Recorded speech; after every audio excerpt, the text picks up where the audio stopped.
Welcome to the Bullish Drive podcast, where we explore the realms of faith, mental performance, and personal testimonies through conversations with high-level performers. Join us as we extract valuable insights from their experiences to supercharge your pursuit of peak performance. This is the Bullish Drive podcast. What's up, family, and welcome to a brand new installment of the Bullish Drive podcast. And as usual, I am super stoked to have you all with me. And today's episode is especially exciting. See, I've got a good friend and former professional eSports athlete joining us to delve into the realms of faith, overcoming failure, in the world of video games. So let's start by understanding what eSports truly entails. And eSports, or electronic sports, is a competitive form of video gaming where skilled players either individually or in teams compete in organized multiplayer video game tournaments. And these events vary from local competitions to grand international tournaments with substantial prize pools. Esports encompasses a diverse array of video game genres, including real-time strategy, first-person shooters, multiplayer online battle arenas or MOBAs, sports simulations, and fighting games, among others. So as the esports phenomenon continues to flourish, it has become essential for parents and therapists to grasp this subculture. Because video games, with their increasing realism and interactive elements, have raised questions about morality, psychosocial development, cultural influence, language, motor skills, and memory development, just to name a few. And extensive research strongly supports the positive impact of video games on motor skill development. Some studies have shown that children who focus on racing games exhibit heightened situational awareness, particularly when obtaining their driver's license and driving in general. They demonstrate an enhanced ability to predict the movement of other vehicles on the road. However, there's also a body of research indicating potential dangers, especially in online and violent video games, which can challenge morality and personal choices. Psychology has become increasingly interested in how video games play an active role in our culture today, especially in the lives of our youth. Despite potential concerns, video games continue to gain traction due to their growing popularity. Some of my most cherished childhood memories involve bonding with my brother over games like Mortal Kombat on our blue couch in the basement of our one-story Rambler. And these games imparted valuable life lessons, ranging from sibling rivalry to strategic thinking and teamwork. Games like Legend of Zelda taught me to think creatively. Star Fox highlighted the importance of looking out for your teammates. StarCraft honed my resource management and adaptability skills, and NBA 2K taught me to stay focused amid distractions. Research in the field has explored the impact of video games on various aspects of human development, including cognitive growth and skill development, social formation and interactions, anxiety reduction and stress relief, achievement and progression, storytelling and creativity, confidence and self-esteem, as well as historical and political understanding. That's right, video games can even give lessons in historical events and politics. Games like Assassin's Creed, Call of Duty, Civilizations, while their stories in and of themselves are incredibly fictitious, the events in which they are based around are strongly grounded in historical accuracy, often leading the gamer to interact with historical icons. These studies consistently demonstrate that gamers can achieve greater outcomes in these areas compared to their non-gaming counterparts. Curiously, many individuals outside the realm of video games underestimate the influence this medium holds over our youth and culture at large. Religious symbols and themes have been depicted in video games since the early stages, with games like Legend of Zelda incorporating biblical imagery. Games like Diablo delve into the ongoing spiritual battle between angels and demons, with humans caught in the middle. Modern blockbusters like Cyberpunk 2077 intertwine missions with Christian ideals and moral choices, adding depth to the storyline. It's no longer a question of whether video games significantly influence our children and young adults. Rather, it's about ensuring the right video games have a positive impact on them. Video games require user input, which creates a new level of entertainment and immersion. And when it comes to violence, it's undeniable that video games often portray violent content. This presents a complex dynamic of lessons learned versus negative imagery potentially shaping future generations. And as a psychologist, I often grapple with the causation versus correlation question. Games like Mortal Kombat and Grand Theft Auto frequently emerge in discussions about causation of violent crimes. However, considering the widespread presence of violence in video games, the argument for causation weakens and leans more towards correlation. Many individuals who play the same games never engage in criminal activities, raising important questions about the true relationship between video game violence and real-life behavior. Matthew 6:22 reminds us that the light of the body is the eye. Whether one believes in causation or correlation in video games, or even in the books we read, the YouTube videos we watch, or the movies we see, our eyes serve as a gateway to our minds. The images we expose ourselves to shape our minds. They become the lamp that illuminates our bodies. Understanding the potential positive paths in video games is crucial, and like all forms of media, parental guidance is essential to ensure appropriate interpretation of content for young eyes. The danger arises when there is no form of filtering or explanation for what is being shown in these games. So are video games merely toys? Absolutely not. In the world of eSports, as our guest today will discuss, there are ample career opportunities. However, this path comes with its own set of challenges. Much like any other high-level profession, the weight of statistics, the pressure of achieving, the impact of adversarial taunts during competition, and the commentary from pundits all add to the gravity of being a professional gamer. How does one strike a balance amidst all these elements? Well, with great excitement, I welcome my guest today, a close friend and former esports athlete for the Timberwolves NBA 2K team, Gabe Moulier. Welcome to the Bullish Drive podcast. For sure. Well, thank you for having me. Man, I have a twin brother, right? So I grew up in a pretty competitive household. Yeah. So we weren't competing outside on a field or on a basketball court. We were competing indoors playing video games, right? Mm-hmm. So we both, as athletes, we loved just competitive sport games. So anything from Madden, the NBA Live, or 2K eventually, baseball, MLB The Show games, NHL games. And I think that kind of sparked the interest to be able to compete over the sticks. Mm-hmm. When I was in college, 2K really became kind of the main game that all my roommates played.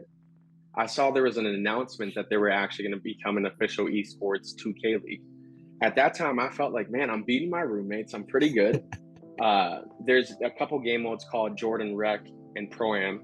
Yep. And that's really where the eSports 2K league, that was their focus, just 5-on-5 type basketball play. And whenever I was playing there, dude, I was putting up numbers and I was like, man, I think I might have a chance. So really what happened was, because I always followed eSports closely with Call of Duty and other game modes, when I saw that, I knew that it was so new that I just had to try and network. So I developed a Twitter and I saw that a lot of the teams were actually doing the same thing, reached out to people, sent like a resume, introduced myself. Just posted screenshots of my gameplays, clips of my gameplay, try to participate in as many amateur tournaments. Mm-hmm. And then from there, I started getting noticed. And eventually people were kind of considering me as a top point guard prospect. And then I even I participated in the 2K League Combine, was considered a top 250 prospect in the world, which is pretty awesome. Come on. And then, yeah, man, from there, just really tried grinding and getting my foot in the door. Didn't get drafted, but I became a practice squad player for the home squad team and the Minnesota Timberwolves gaming team. And then, just try to stay active and just try to play and really brush up the skills and get better. Were you naturally kind of a social guy? Was networking just kind of a muscle you had, or how did you develop Right. that? I think it's something that I developed. I was a shower kid growing up. Okay. But I grew up in a home. My dad was a pastor, right? Mm-hmm. So one thing that he taught us was always, when we even went out to college, he talked about the importance of making connections. So I think it really was the way that I was raised, and over time it became a muscle in which was developed. Now in my life, I consider myself to be social, I think that's one of the main reasons why I was excited about this podcast, because I said, man, I get to sit down and talk to James. Yeah, come on. It was something you developed over time. In sports psychology, we call it grit, right? And how we develop grit is just constantly engaging in these things that we're not necessarily comfortable doing, but we continue to do it and you build it. So, you see athletes, we see people like yourself who's just like, man, they got grit, right? Like they're just going after it, right? Right. Now, how much does that transfer over to other aspects of your life where now that you've built that muscle, you're able to use that in other areas? I think that's just fundamentally who I am, Yeah. In a lot of ways, even considering in sports, what I do now with ministry and speaking, gaming, I never felt like I was the most talented. But instead it felt like if I could prepare myself, if I could do the little, and take care of what I can take care of, to eliminate anxiety, to feel sure of what's in me. That would allow me to be in a moment where I would feel confident and feel like I had some sort of an edge, you know? Yeah. So it's funny how you define that as grit in your world, but to me, I would actually, that's probably one of the core values that I've lived by my whole life, you know? That's awesome. I love that. And so that sounds like just consistent mental, like, performance management. You spoke on anxiety. Can you touch a little bit more on that as far as like esports and just kind of your prep? Right. So I think naturally, you know, you begin to, in esports, like most people, I would even consider it as a sport or anything that you're passionate about. You start off with a natural love and desire for it. Right. And then I think as you start realizing, wait a minute, I may have a future in this, that's where the comparison may come to play. That's where it becomes a little more competitive, especially in the esports industry, you know? As I mentioned, being listed as a top 250 prospect, well, now there's 249 prospects that I'm looking at and saying, am I better than this guy? You know? Yeah. So I think there's just this natural comparison that may lead to anxiety. You feel like, man, I want to be noticed. I want to be approved of. And then just even self-doubt and questioning whether or not you have it. And then again, with esports, as you're making it into bigger scenes, bigger moments, bigger audiences, that can also play a factor. You know, I think what's helped me is, as I mentioned before, for one, my faith, really the relationship that I have with Jesus, my belief in his word and my belief in what he's spoken over me. But secondly, also being in those situations where I've had to learn how to deal with that. You know, I used to wrestle in high school, right?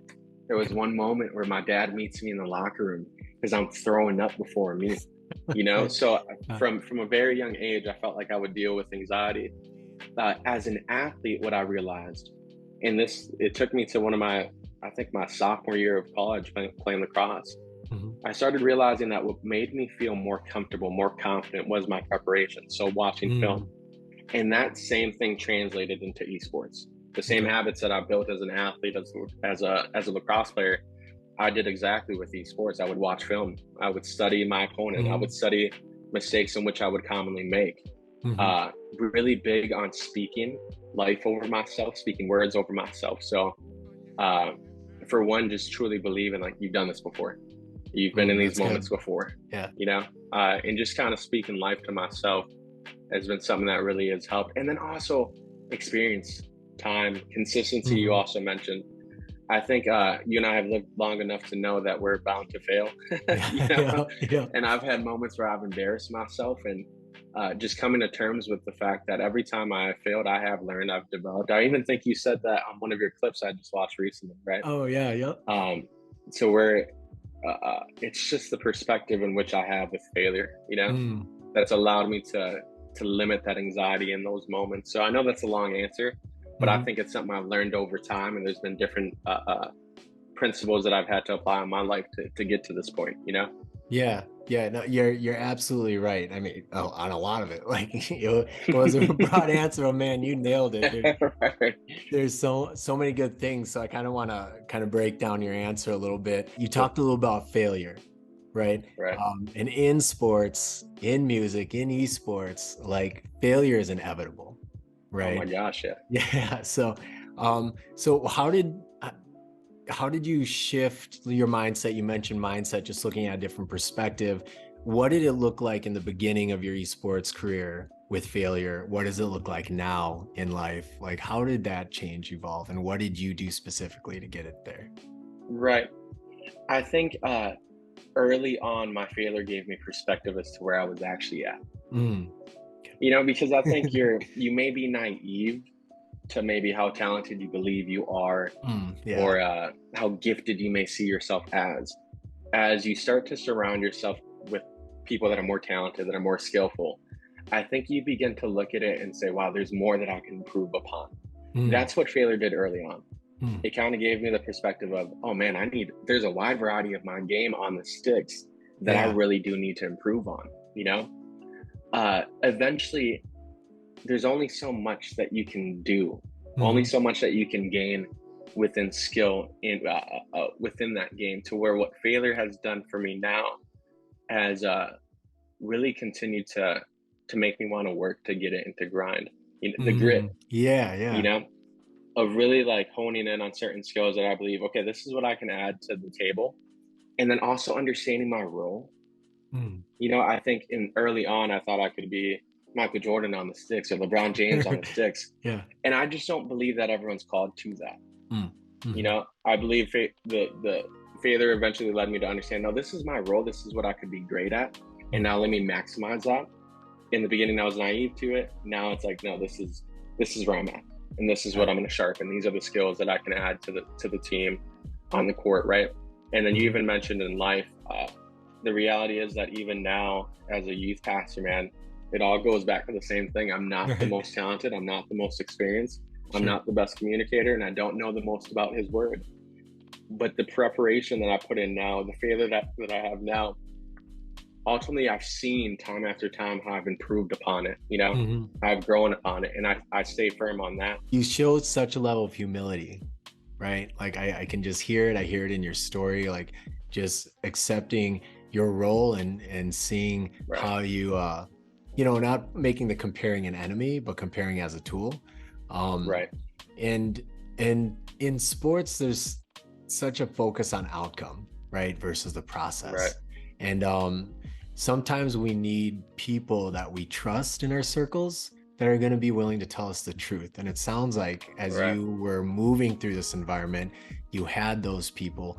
Was it ever tough to accept that type of criticism from somebody when you thought you're going to be a Michael Jordan on the sticks, like you said, right? So what was that about? What was that like? For sure. I think it was challenging, through immaturity.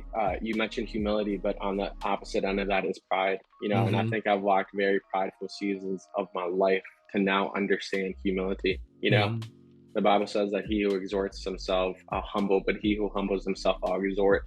Really believing in that. The Bible also says that he opposes the proud. So I've come to understand that I don't want to live a life that's prideful, but instead I want to live a life of humility, which then in fact accepts correction. Accepts you accept the part of the body that you are, if you even want to talk about within the church, and the same thing happens with the team.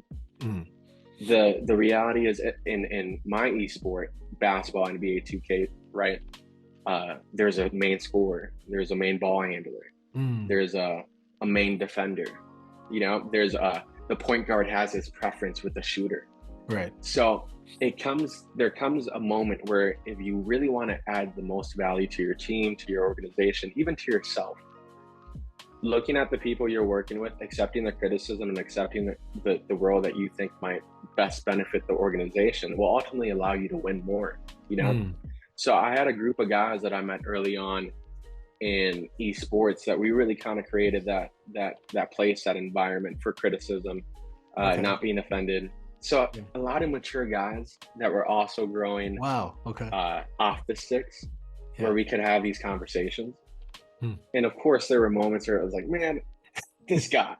But I think over time, we all understood what we were building and working towards, and that allowed us all to submit to the process. I just play, 2K like the rest of the world plays. Like I'm in the park, people are talking. You miss a shot, and the whole team just comes down on top of you.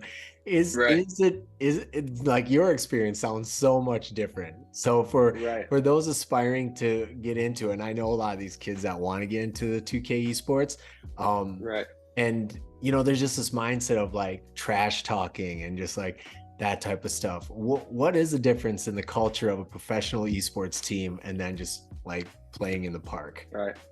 Well, you got to remember, at the end of the day, esports is entertainment. It's a sport. Sports were made to entertain. That's why, ticket sales are so expensive. Jersey sales are so expensive. These guys have individual brands. Now, the reality is that smack talking as you would in the park in NBA 2K, or smack talking as you would if you're playing outside with a couple of friends, whatever game you're playing, ultimate frisbee, basketball, whatever it is, that is a part of the game. I have just come to learn myself. And I could be very emotional driven. And one thing that I've had to learn about myself is if I entertain that level of talk or that level of conversation, it really can allow me to lack I'll lose focus so quickly, you know? Mm-hmm. My best game is when I'm most focused, and that's all around in life, you know? Yeah. So if I can eliminate some factors, I don't have to worry about that. But I will tell you that we had a guy on my team that the minute we were playing against people, he was talking nonstop. I just knew my place and understood myself to where, yeah, every once in a while I would chirp, but I also understood that there's this fine boundary that I don't want to cross for myself, so I can make sure I'm dialed in and focused, you know? But the reality is, I don't know if you've seen some of these clips on NBA 2K League, man, there's guys that have made a living because of their ability to, you're face to face against your opponent, standing up after a shot and just yelling and chirping. The fans love that, you know? It's just not part of who I am and what my game is. Yeah. And you mentioned focus. I think a lot of us are very emotionally driven, like especially in video games, because you're not sitting next to them. So like I grew up playing like Mario Kart with my brother or Mortal Kombat with my brother, and like if I said anything like chirped off to him, like it would be like, oh, bam, you know what I mean? So like I learned very early, like you just don't do that stuff. But now we don't, like we're not playing couch games anymore. We're playing online, and so that culture just becomes more of it, you know, I feel like. And so we are emotionally driven. And so you mentioned focus, and you know, I'm working with a couple clients right now where they're really trying to figure out how to focus before games. Like the anxiety gets up, you know, their dad wants them to play better, or their coach is telling them to do something that they feel like is getting in their head. What is your approach to focus, and how do you maintain it during the game? Well, I think one of the most difficult parts about the esports industry, it being so new, most of the NBA 2K League tournaments, especially during COVID, were actually held at home, especially as an amateur, as you're trying to prove yourself, right? So there's so many distractions that can potentially be there. I think one of the biggest things that's distracted me in all of my life has been, and you can't see it because I blurred it out, but it's been my phone, you know? So early on, when we're talking about failures, early on in my career with esports, some of our games would be streamed and there'd be like 500 viewers, you know, a couple thousand viewers. And it would be so awesome to hear your name over the commentary, you know? So I would have my phone and Twitch up and I'm looking at the comments and mid-game I miss a shot and then I look at the comment and they're like, man, he's trash. And I'm like, God, no.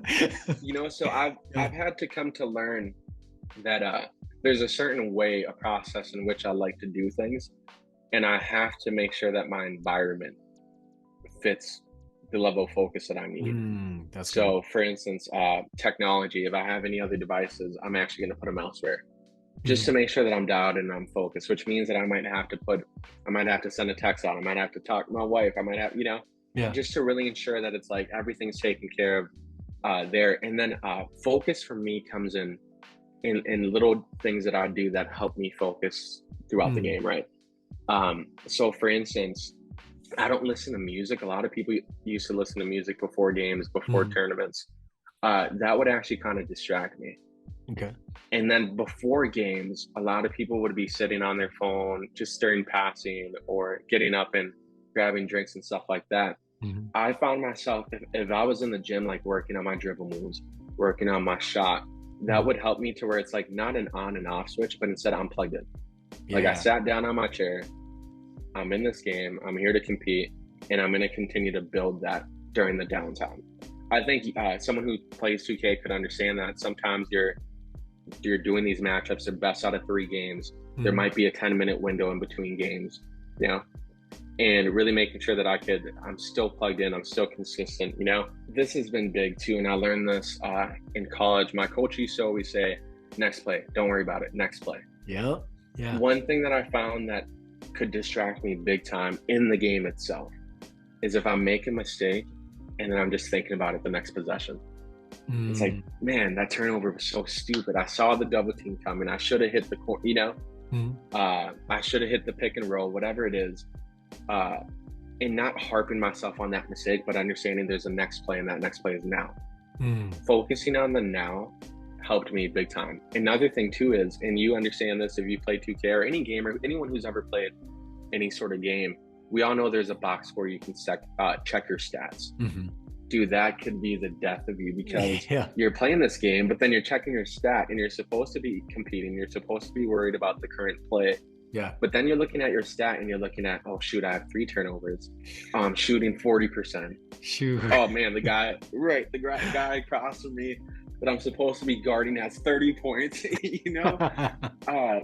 So just limiting that, man. Mhm. I don't have to check the box score until the game's over, you know? Right.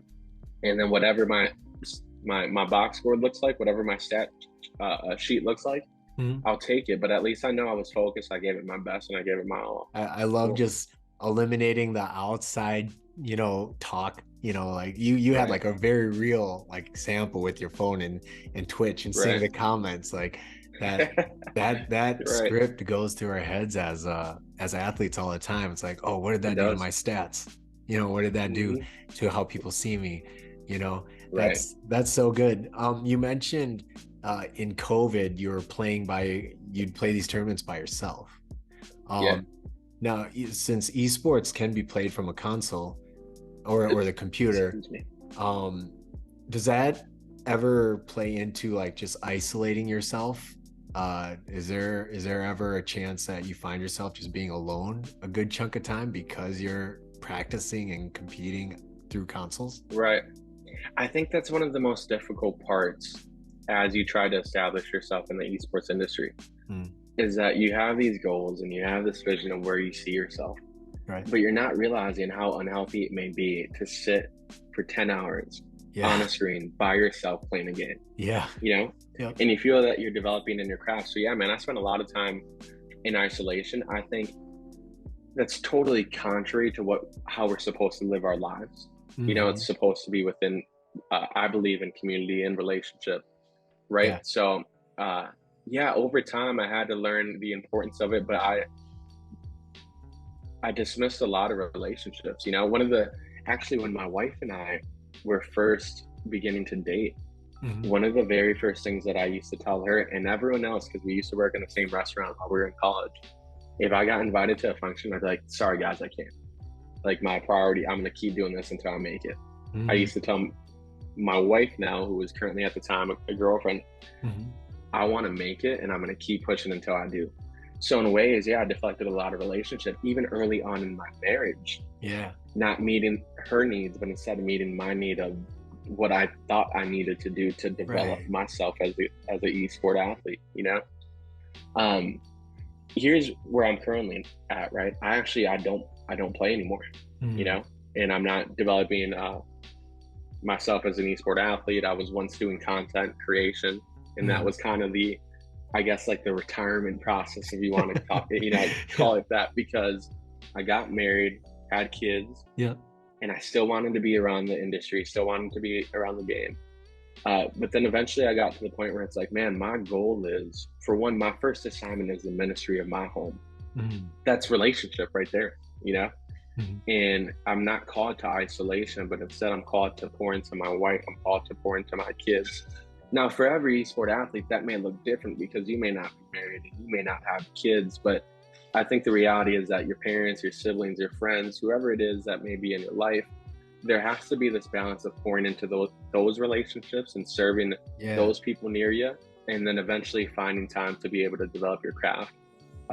You can spend 8 hours in the gym and not produce results, but a person who spends 45 minutes can maximize their time and really enhance their physical, their body, and they may look great. And then the person who's sitting there for 8 hours. So I think with esports, you have to find that sense of balance, So is there any lasting thoughts, any lasting advice as far as managing mental health or mental preparation, mental balance, Right. being an aspiring esports player? Well, I think a couple things. For one, if you're even listening to this podcast, that may be a good step, right? Yeah. Because I think we might have come from a generation where these sort of conversations were never even had to Right. begin with. Secondly, this is such a new industry where any little advantage that you can have to set yourself apart, why not take it? And I believe focusing on your mental health, focusing on sports psychology is so important, because you might be like me, where you're not the most talented, but you have to do something to set yourself apart.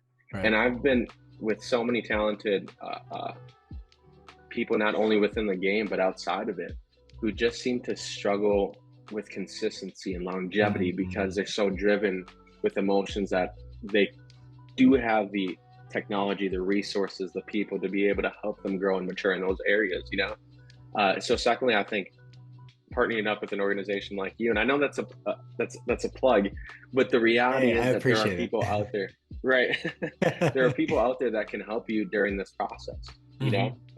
And then thirdly, making it very practical and putting time restrictions. How much time do I want to spend? Let's say you're a younger athlete, or you're a younger person aspiring to be an esport gamer. How much time do you need to spend for your schoolwork? How much time do you want to spend for your physical health, for your mental health? How much time do you want to spend practicing your game, whatever it is, building content? I think once we put those restrictions, we have far more balance in our lives. But then we also know, dude, I got 3 hours. So for these 3 hours, I got to be intentional. And I got to maximize my time in the gym, or maximize my time on the sticks, and whatever that could be. That's good. That's good. I appreciate the plug. Yes, sir. No, I think it is very important. You know, it's we see superstars these days that don't have that balance, you know, and they're getting burned on social media, or they're getting burned in their game, you know, or they're running into legal trouble and stuff like that. So I like how you said organizing it and maximizing that time, because you need to do that just for your own health. The brain needs that consistency. Do you still have a YouTube channel out there? Every time a new game comes out specifically for 2K, I do jump on. All my handles would be Pastor Biggs on YouTube, Pastor Biggs on Twitter, and then Pastor Biggs on TikTok. I've been known to make unique, rare builds. Cool. That's what my niche was. So when you say Pastor Biggs, is it PR Biggs or PASTOR Biggs? Spelled out. So PASTOR BIGS. Awesome. So sounds like if you want to check out some super dope left field builds, check out Pastor Biggs. Right. Yes, sir. Thank you. Appreciate you, Gabe. Thank you for hopping on. And if you are an esports athlete looking to get your mindset ready to compete, we would love to partner with you. You can find us at www.bullishdrive.com, and also check out Gabe's channels at Pastor Biggs on YouTube, Twitter, and TikTok. All right, fam, thank you for your support. We'll see you next week. And always remember, it starts with you, and your destiny is waiting. Peace.